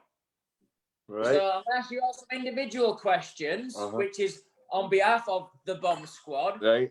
And then we're going to ask you all your ideal dinner date as well. So we're going to start off. James, on behalf of the B.O.M B Squad, what is your favourite drink? Well, it'd have to be... Is it without alcohol? An espresso martini, right? Because you've got Foxy, coffee. Then you've got, like, Alan, who is just vodka, and he's just... Perfect answer. Perfect answer. You've got me mixed together. Vodka Red Bull. I always ask the Welsh kid, what are you going to drink? Foxy, what's the favourite meal for the B.O.M B Squad? Oh, God, favourite meal. Jesus. Toasties. A toasty. Cheese and ham toasty. That'd be something really... It'd be something... Quite basic though, wouldn't it? Let's be honest. Something quite basic. Cheese and ham toast. Cheese and ham sandwich, that's what it'd be. Proper, just stick to the bare bones. Can't wait to go out with you fucking guys. Hey guys, I can't wait to go out with these when they fucking make it big time. I'll go out for with them. Easy. Alan. We're a cheap date. Where would the favourite destination be for the B.O.M B Squad? What's the favourite destination the B.O.M B Squad love? Ibiza, mate. Ibiza. It's going to be Ibiza. You get no work done. and Amsterdam. Al, because you've been a bit quiet for this last 5 minutes. What's the favourite music the B.O.M B Squad like to listen to? Oh, rave music, mate. Rave music all the way. 90s rave, man. Loved in it. We Right, can all, Little boxes. An individual question to each of you. First, James Beattie, who would you be your ideal dinner date? oh, that's a hard one. Susan Boyle. Frankie Boyle. Frankie Boyle, not Susan Boyle. I would say, you know, I've had many shoots with him, but Desmond Murray, man, me and him, when we get in a room, Desmond and I just, you know, we're like bouncing off each other, laughing. Perfect. Alan, who's your ideal dinner date? Stephen Hawkins. I give him a right good haircut while we're talking about physics. Foxy, who's your ideal dinner date? Oh, that'll be you, Simon. It'll be you. Sweet poker. Here we go. He's such a We've got the sweetheart, Bomb isn't he? Squad Barbers Arms for the first time. These guys have really done it on their own, guys. If it's any inspiration for our thousands of followers in the UK, but also around the globe, you know, we speak to a lot of people in India and stuff. If there's no brands around you and you see a vision like these guys did and they've come together, their story's fantastic. Hope in the thousands that you're going to watch this in the week, so please share it on your social medias and Barbers Arms as well. But we have the Bomb Squad in the house. They're all sat down having a cheese and ham sandwich. They're having an espresso martini. Fox is having one without the martini bit in it, just having an espresso. They're sat in their favourite place in Ibiza. They're listening to some really cool rave music. And around the table joining the Bomb Squad, we've got Des Murray, we've got Stephen Hawkins. And what the fuck am I doing there? Ham sandwich in Ibiza, listening to rave music, drinking an espresso martini. But I love you guys. Ladies and gentlemen, the Bomb Squad. Thank you. Thank you very much. Thanks for coming on, fellas. Thanks, Cheers. guys. Thank you. Thanks, guys. Thanks, guys. Ta-ra. Guys, I don't even like espresso martinis. I can't do that shit. Funny guys, I mean, all from such different backgrounds. Didn't realise, you know, how much history there was to the guys, how long they'd been together, other than when we started doing the show, you know, because I phoned them up and got the info on them. But, you know, 2013, they've been around for 7 years, been doing shows all the way through, always recognisable every show they go to, whatever stage they're on, because of the gowns, you know, the Union Jack gowns. But, you know, bunch of really nice fellas as well. You know, it's a good advert for the trade, isn't it? I think, from my point of view, I know obviously all of them individually. Great story. I think they're absolutely an inspiration to anybody that's watching. Loved interviewing them, but I would not go out for a meal with them in Ibiza, listening to rave music, drinking espresso martinis. I'm sorry. Hey, talking of drinks. I can't believe you asked him what music they'd be talking about. I mean, what music would they like if he's going to Ibiza?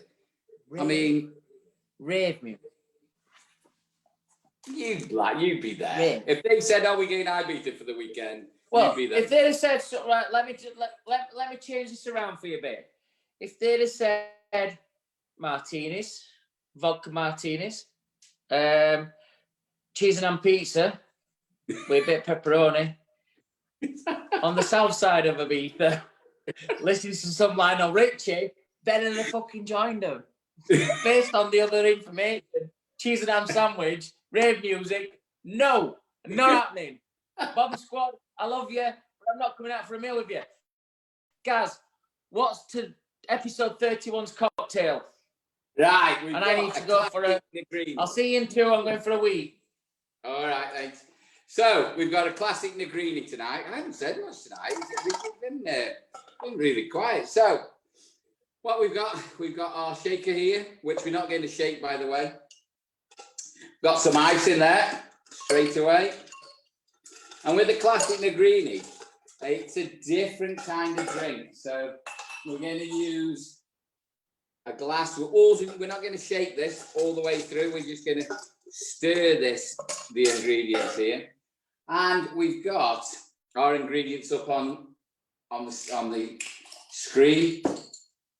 I haven't got these done already tonight because I wanted to show you exactly what we're going to do. So, got some good quality vermouth. So vermouth, sweet vermouth, by the way. I don't know if anybody knows this, but vermouth is a fortified wine. So it's a wine with alcohol added just to keep it there. So it's fortified, so it doesn't go off straight away. But what you've got to remember with vermouth is you can't keep it in the cupboard like a whiskey or a gin or whatever, because it will go off. So if you're going to use this, you can use it over Christmas anyway, but if you're going to make this, you've got to make sure it's a good quality vermouth, sweet if possible. So we put that straight in, 1 pot, so 1 ounce or 75 ml, something like that, depending on, you know, how big a drink you want to make it. So we've got our vermouth in there. Then we need gin. Now it's really important with gin, good quality gin, 1 pot. I've just realised that people don't know how many millilitres it is or how many, you know, ounces. It's just one. It's dead easy. This is 1 pot vermouth, 1 pot gin over ice, and then we've got Campari. Now, who remembers Campari? So when we drink with Campari, years and years ago, I struggled to get hold of this. I needed to go out and buy this. This is the one ingredient tonight when I decided to do this. Campari. I mean, this is a 70s drink. Can you remember the advert years ago? So Campari is 1 pot as well. It's bright red. It looks really good. And Campari, it's like a bitter, so you can drink this on its own. Really good with soda or something like that, but it's quite sour. It's quite bitter, that is. So that goes in. And what we need to do here is we just stir this. We want to infuse the ingredient. It's got ice in there. We want to dilute it, but if you shake it, it will ruin the drink. So what we need to do is just at the outside of the spoon, we just need to just stir that up. We've got glass here with just 1 lump of ice, and we need large lumps. We don't need to be too wet. Just keep 1 lump. So there's 2 lumps in there, but they're 2 small lumps. So, but we don't want it to dilute the drink too quickly. And then we're just going with our shaker. We're just going to take our glass. We're going to pour it over ice, and there we can have it.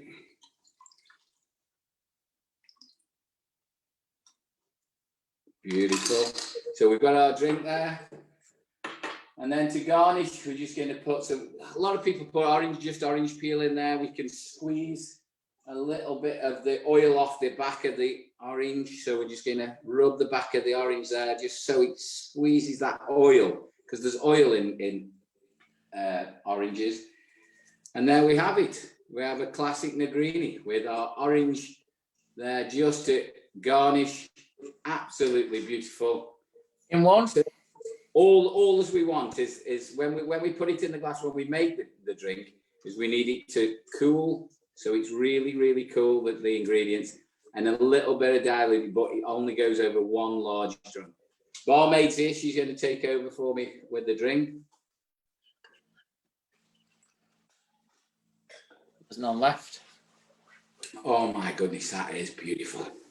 And I know Trevor, our production manager, he loves this drink as well, so beautiful. Barmaid doesn't like it. I don't know what's doing. You've got no taste, you haven't, Barmaid. Anyway, so that's the drink of a classic Negrini. I think it's from Count Camillo Negrini. That's who it's actually named after. It's an Americano, just the soda taken out and gin replaced. So absolutely fantastic. Lovely. It looks great. Hopefully on our Christmas party coming up in December, guys, we want everybody to send in your 5 favourite cocktails of the episodes that you've watched Gaz do, and Gaz is going to try and do all the 5 cocktails in one evening. So the quicker you can get them reviews in, the better it will be. That should be an entertaining evening for Gaz to do all 5 cocktails on the Christmas party at Barbers Arms. Guys, coming up this week, we've got our local hero coming up in a couple of minutes, which is Paul. Is it Paul Barker? Yes, Paul. Mike Baker from Pauper and King in Portsmouth. Mike's going to be coming up. Guys, we're just going to say our main sponsor, Wahl. We've got our Wahl British Barber of the Year. That's going to be on Thursday, the 26th of November, coming up next week. So a date for your diary next week for you all to have something to look forward to. If you look on your screens now, you can see at the top of your screen, you can see where you can get the link to watch the Barber of the Year. And on the bottom of your screen, you'll see what time it is on and what date it's on. So on the top, it's the link there for the Wahl British Barber of the Year. And then you can see as well what time it's going to be on, which is at 4 p.m. on the 26th of November. We are really excited for that one. And guys, you've been a judge on that competition as well, haven't you? Yeah, it's. I mean, I did a little piece for an interview after, and it was. I just found it inspiring, really, on the work that was produced. Absolutely fantastic. Obviously, it's the one to win, or one of the ones to win. But I think the guys, they've had it hard this time because it's so intense. They've had to offer their entry via video. So rather than being on stage and everybody else talking and you talking and interviewing them and having a little word, they've been in the spotlight completely for the whole 45 minutes. So it'll be well deserved this time, I think. I think you've just summed it up. I can't say any more than what you've just said there. So that's it. It's a tough one. To win it this year will be the toughest one of all. Gaz, are you gonna tune in on Thursday? Oh, definitely. So it's going to be on the 26th at 4 p.m. I guess. I don't know if it's live or if it's pre-recorded or whatever yet, but it's whatever you decide. I'll be there watching. No, it's live. It's going to be live. So obviously, it's going to be live on the 26th. Gaz, when you were judging it, obviously you judged the Barber of the Year. For the last 2 or 3 years, it's been a real unclear winner. It's been very, very close. I don't know the result yet, and I've asked not to know the result before, probably about 20 minutes before we go live next Thursday. Did you have a clear winner when you were judging it? Do you know what? There was 2 guys that really stood out, and I'm, obviously I'm not going to say who my winner was, but I got 2 guys. When I looked at it, it was quite hard as well, because when you have somebody doing it in front of you all at the same time, you just know straight away. I've done a lot of judging. We hold a lot of competitions for the BBA as well. Helped you judge last year as well. And I think when they're all working all at the same time, I think it's a lot easier. When you've got to sit there through 6 hours of video, from the first one to the last one, you've got to watch them all. We've got categories to watch as well. How we score. But I think the main thing is I did it so I didn't think about the previous. I just scored them all straight off and then added them up at the end. And I got 2 guys on the same points. But I think exactly the same. I think it's really important. You've got to hang your hat on somebody. I think if somebody said to me, who was the best guy? And I said, well, it was 1 out of the 2. You've got to say, haven't you? If it depended on me, who got to win it, I couldn't just. It's like passing the buck, isn't it? When you've got them on the same points. I had the same thing. It was very close. They all did fantastically well. I spoke to them all today. Obviously, just getting a little bit of bio off them for the voiceovers. But I said to them all, look, massive achievement. I'm so gutted that you can't work on that big stage and have the big audience there. But we are trying to build the beautiful platform to do it virtually. We're working tirelessly at Wahl to do that. But whoever wins it really deserves it this year. Really deserves it. And I was the same as you. I had the top 2 were tied. So the judges have it, but apparently there is a clear winner this year. But to be honest, there was literally 5 marks, I think, 4 marks in mine between all of them. Yeah. You know, the quality, the models were fantastic. And I think it came down. I've actually judged it on different things because they had to through the competition as well, which doesn't usually happen, does it? Because they can actually hide on, even though they're on stage in front of hundreds of people, they can actually hide a little bit because they're not being talked to. They can get on with what they're doing. But this time they've had to keep your attention and actually talk all the way through it. They've had to present that model all the way through, haven't they? You know, it's tough. Fair play to him. Tough one, but thank you again for being a judge. You, Joff from Savills, Joff Davis from Savills, one of my best mates in the industry. Joff, yourself, I judged it. The past winner of the Wahl British Barber of the Year, and Charlotte Grant West from the editor of Modern Barber. They all judged that. Do you know what, though? I think that's really important as well from a competition point of view. Having Andrea there, knowing what they're going through, knowing exactly what it is, what the competition and what's at stake, I think is perfect. You know, I think it's really important that. And do you know what? From a brand point of view, every person we spoke to, not only on the Barber of the Year, but the Barbershop of the Year, they've been like, I've been in loads of competitions, the one we want to win. This is like the Champions League. This is like everybody wants to win that one. So we're really proud to have that prestigious kind of elevation in this competition. So anyway, we have one of our local heroes in the house, in the bar. Mike Baker from Pauper and King. Mike, welcome to Barbers Arms. How you doing? All right? Yeah, we're very well, thank you. How are you? Yeah, good. How are you, Mike? You all right? Got a great background there. I'm all right. Well done to the lads earlier. Great comments and great things that they've said. I believe in a lot of things that they actually said. Barbers are barbers. Hairdressers, men's hairdressers are hairdressers. Men's hairdressers are men's hairdressers. It is what it is. Love what they're about to say. Mike, you based in the south. We've been to you. You've got a great barber shop down there. What are you actually drinking at the moment? Barbers are barbers. Men's hairdressers. I think I've just clicked on something. Right, I've got Newcastle Brown. Oh, what a man! And I've got, a man after my own heart. there you go. Over. Oh, you haven't got the new blueberry. Is that the blueberry one? That is the blueberry one. Oh, it's mint.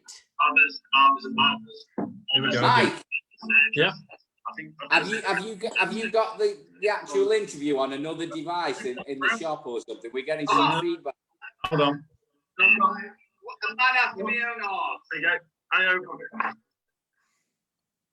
Right, let's see if I can bring you back up. Can you hear me? Yeah, we're all good. Right, is that better?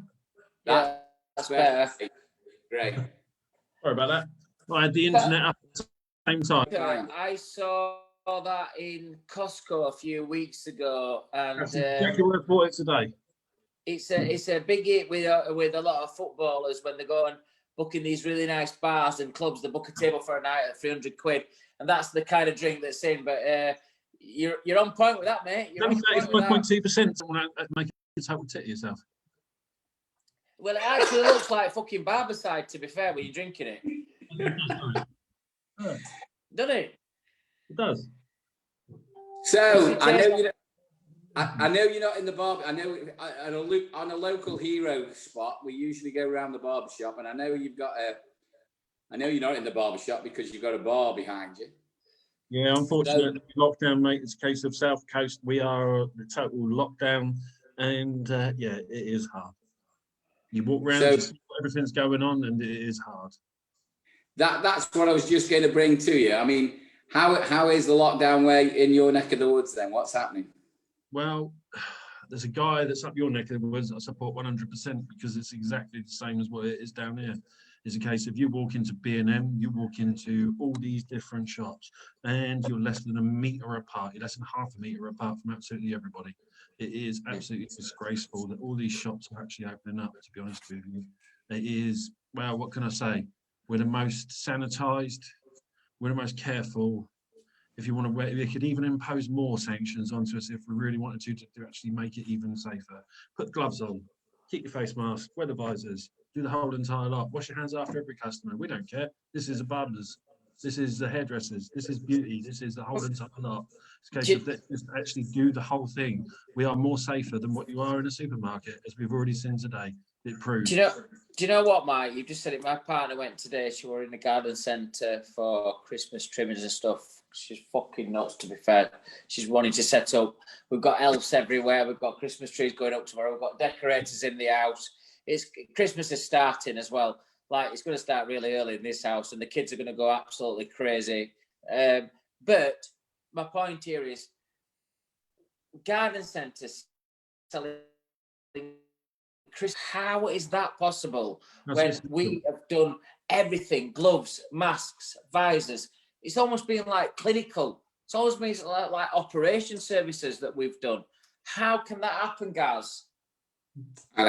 These other parts are opening. It's just not, don't seem right.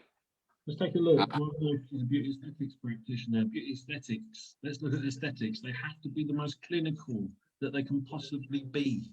It is a case of you have to be 100% perfectly clean.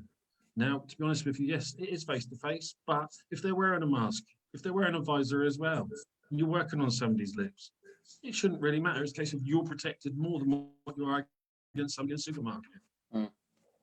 Yeah, for sure. It is. It is, Gaz, though.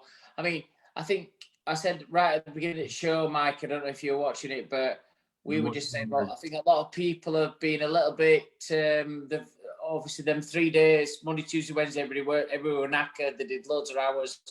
That weekend were a bit of a write-off, everybody was shattered. Then the week after, it's almost like a week off. And then this week's been a different week. And I think like Wednesday, Thursday and today, everyone's got a little bit down about not working and not being about. And I think it's really it, the UK today.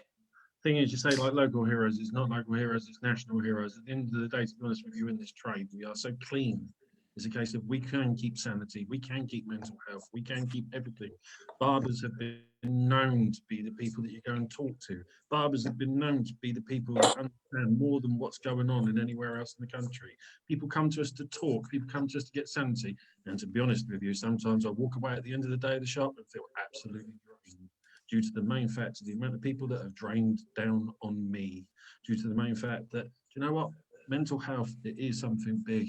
But us as barbers, hairdressers, beauticians, beauty aesthetics, whatever you want to, whatever part of the actual industry, we potentially don't just help out in looks, care, position, or anything. We actually help out on everything to do with mental health as well.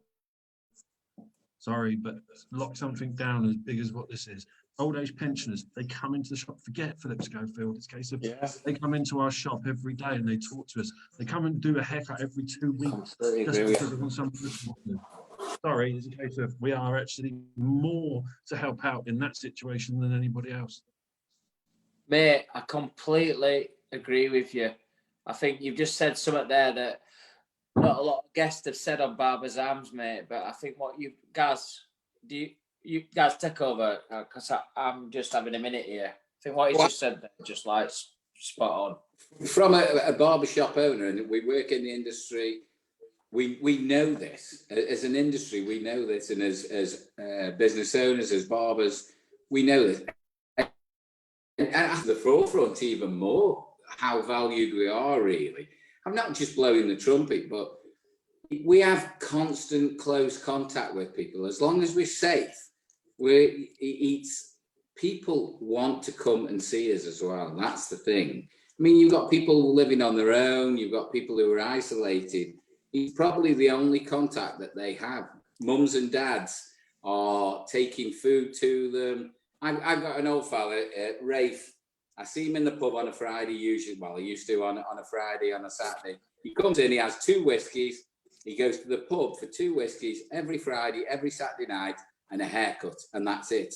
Everything else, he doesn't see anybody else. You know, and he's a lovely fella. He's 94 years old. You know, he daren't come out for do anything else, but he'll dare come out for a haircut because he says, I know you guys look after me. It's therapy. It's therapy. It's not only the relaxation and having a nice haircut and feeling better when you've had it done, but it's also that connection with everybody else and your barber and, you know, somebody like, obviously, Mike, who speaks to him. Mike, how important is it for you to reopen on the 3rd of December? How important is that to happen?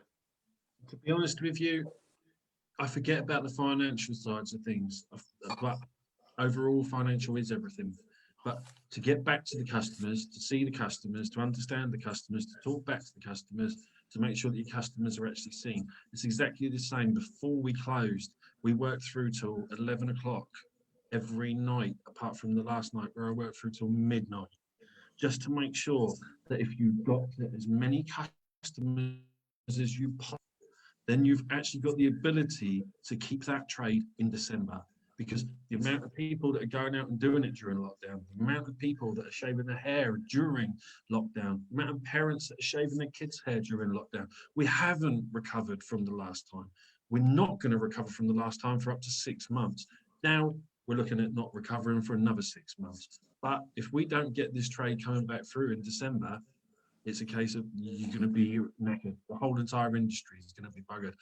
It is buggered. But I'm going to say we recovered. We got back to where we were before, but not without the amount of constant advertising that we do, not without the constant amount of social media that we do, not with the amount of constant work that I'm doing all the time. It's so important to get back to these people before Christmas, because otherwise you're going to take at least a minimum of 6 months to recover from where you were before. This has only been a month. We got to a lot of customers. You got to a lot of customers. Everyone got to a lot of customers. We've done the hard work. Now get back in December so we can actually get back to them again. I think you've hit a point there, but I think from a business owner, we didn't even get back to where we were pre-COVID before we've been locked down again, have we? You know, it's 90% of businesses didn't. You're right. I agree with you. Luckily enough, and I will, and I'll touch wood on my table here, and I'll touch it again and say we got back to where we were. Figure-wise, only just. But a lot of businesses didn't, and I feel sorry for those businesses. I feel sorry for those businesses right now. They struggled. They didn't get back, and now the grants that have been given, yes, it is a grant. It's great. Don't walk away from it. It will help to pay towards your rent. It will help things like that. Your staff can go back on furlough. We all get something from it, but obviously as a business owner, you've lost loads of money. It's a case of, but you have to sit back and you have to turn around and say, do you know what? At least I'm getting some kind of help. And yes, I've had something, but I feel for the new business owners. Mike, did you watch the interview last week with Nick Arroyo from New York City? No, I didn't, unfortunately. So if you watch back last week's episode, and I think one of the things I thought, Gaz, last week, he was so honest, but, you know, obviously the bigger the company is, the harder it is to take the hit. And he was saying that obviously in New York City, in Tribeca, where he is that, you know, there's 90% of visitors, people visiting that area, is down. He's 10% to work with what he had. And he started to talk that he's probably COVID, he's probably down £1 million. I feel for a lot of multi barbershops. I do feel a real sorry for them, and I really do, because it is really hard for anybody that's got a multi-shop business. And it's a case of I take it like that as well, because the first thing I thought of, and I will be honest with you, there was a group of barbershops that I instantly thought of because they have a few shops, and it was what actually encouraged me to actually open up my own shop when I actually went to Winchester one day, came out the train station, looked on the left-hand side, the guy offered me a job there and then. It was a case of, and I thought it was up at that point now, it's time to open up my own. It's a case of I know what I'm doing. But Mike, those type of people I feel so sorry for. Mike, just quickly before we wrap it up, but how's the staff taking all this? Have all your I know your guys. I will do this quickly. My staff, unfortunately, is a case of when you came down to the shop, I had David, I had Harry, I had Chris. And I've also taken on Tommy since then. So now we've got all those people, but not one of them had been in the job long enough, self-employed, to get the self-employed grant. So they've all had to go without. I mean, that's terrible, isn't it? You know, I mean, so they are the guys that have fell through the cracks. 100%. Which is sad. Which is it's not the best. Mike, The people that needs to be helped. They do need to be helped even more, those people. Mike. Yeah. Or is it just me? Yeah, it's. Listen, mate. I think you're not on your own. I think there's lots of people feel that kind of pain and have had the same kind of situation with the staff. I really appreciate your honesty tonight on Barbers Arms. I think you've come on and said it as it is. You've not fluffed around. You've said it completely as it is, and we really appreciate that. Before you leave us, what's your favourite Wahl clipper?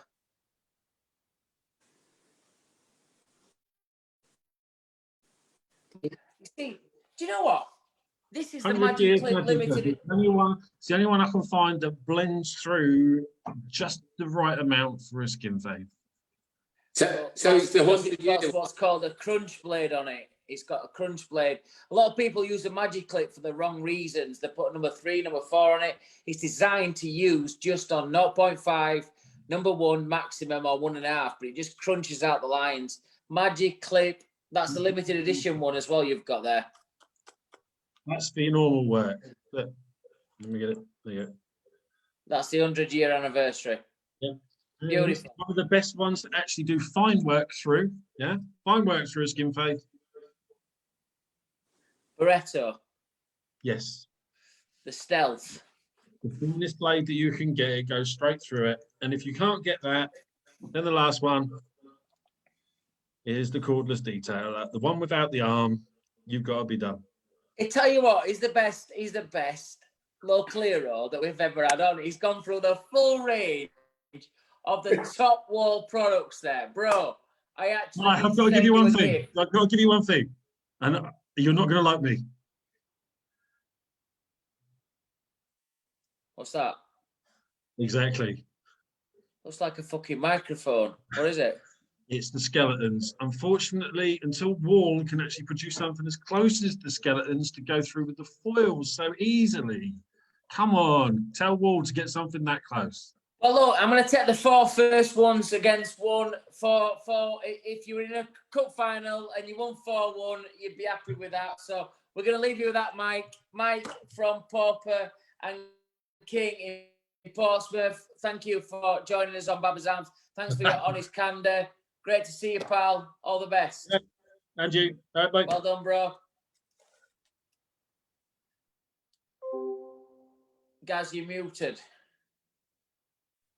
Gaz, you're muted. Alex, sorry. Well, listen, you were doing really well there.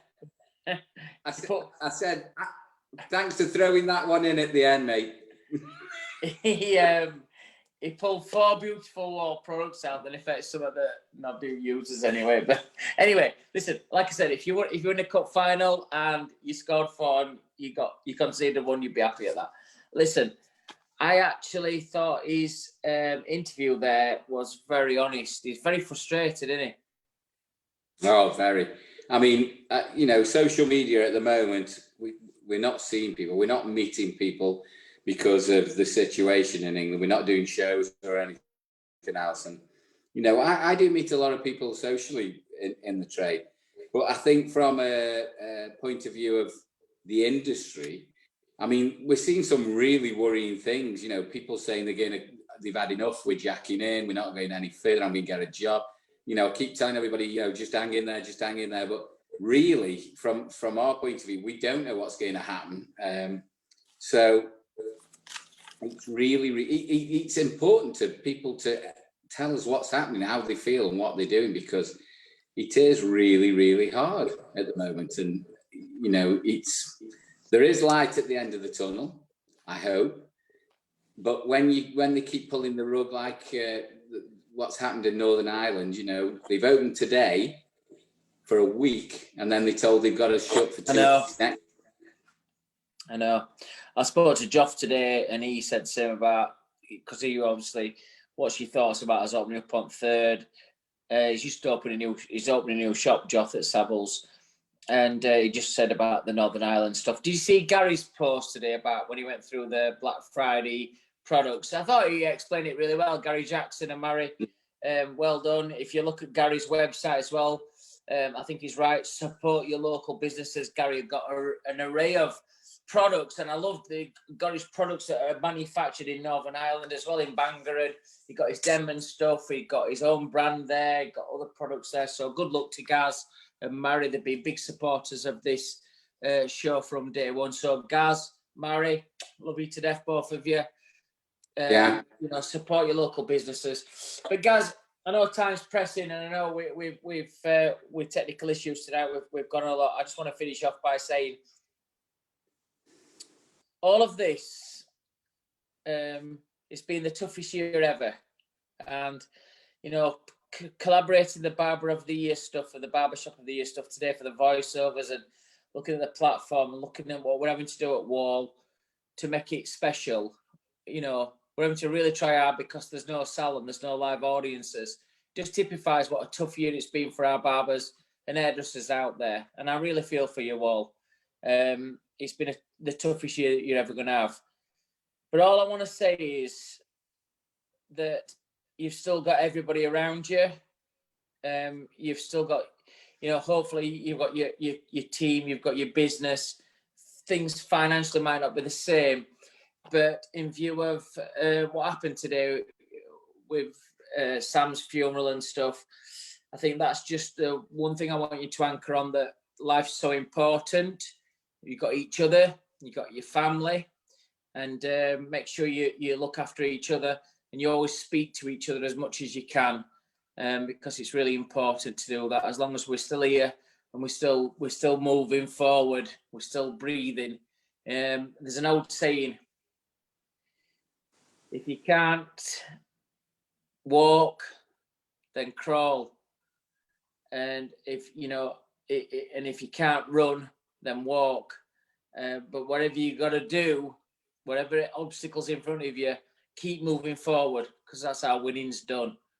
And that's all I want to say. Look after each other out there. And you know, I think there's more things to life sometimes than business and money. God bless to you all, and we'll see you all next week on Barber's Arms. I'll hand over to Gaz. God bless to you all. Cheers, Simon. Well, there's just a few things that just need to get off my chest, or you know, just sorry for everybody in Northern Ireland. You know, the news we've had today. I know we're going to try and get somebody in from Northern Ireland next week on the show. Scotland, especially, 6 o'clock tonight, got locked down for 3 weeks. Certain part of Scotland, nearly 3 million of you out there, of, you know, the most profitable time of the year that you've just been. But as Simon said, you just got to keep going. I'd just like to say just a little thing as well. I know a lot of people probably wouldn't know this name, but Alan Goldsberry passed this week.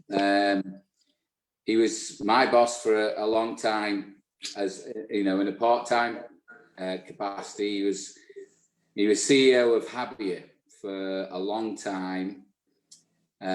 He did more for the hairdressing industry as a whole than probably anybody I ever knew. I met him years and years ago when we were at Fraser House in the middle of Doncaster, and then we moved to, you know, onto the airfield, Oxford House. I worked for Habier for 20 years. Absolutely lovely bloke. Feel for Jane and the family, Jane Goldsberry. I worked with her for many, many years, and you know, all the staff at Habier, I'm sure, feel the same as me. I mean, I wasn't there as a full-time member of staff. I was a consultant there for 20 years, writing standards, but lovely fella, and did more than anybody could ever imagine for the hairdressing industry in raising our profile with government. So Jane, you should be proud. Love you. Alan, have a drink to Alan. Yeah. Alan Goldsberry. What a lovely fella. He fought Alan Goldsberry. Yeah, he fought a disease for ill health for 7 years, and he succumbed to it this week. So, Alan, we love you. And on that note, I don't want to bring anything else up because we can't change the things that are out of our control. But I will just say, you know, you don't realise how strong you are until you know there's no other choice to be strong. So that goes to all of us, and especially Jane. Love you to death. And to everybody out there, stay strong, stay safe. We love you, and we'll see you next week on the Arms. Look out for the See you daily... next week, guys, on the Barbers Arms. Thursday, 26th, Wahl British Barber of the Year and Barbershop of the Year. And we're going to interview those guys next week on Barbers Arms. But from me and Gaz, to all our friends that's out there and that's not with us, God bless. And watch the daily vlogs. Simon will keep you interested. Good help.